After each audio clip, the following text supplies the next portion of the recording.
মরতে হবে না এই কবরে তাই নাকি ট্রেনিং দিচ্ছে কি করবো ওরে বাবা রে আমি তো শান্ত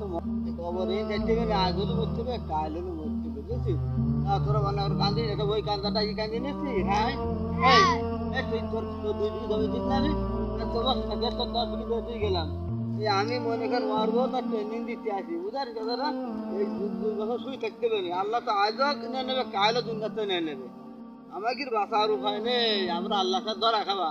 ওই বুড়ি শুধু আর হাতে মেহেন্দি থুয়া সে যখন টান মারবে বাবারে আর ট্রেনিং কোনো দিতে আসবো না বলছিল আগের বছর কাজে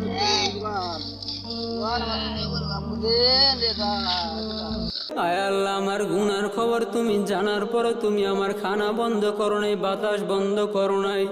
আয় আল্লাহ তুমি আমার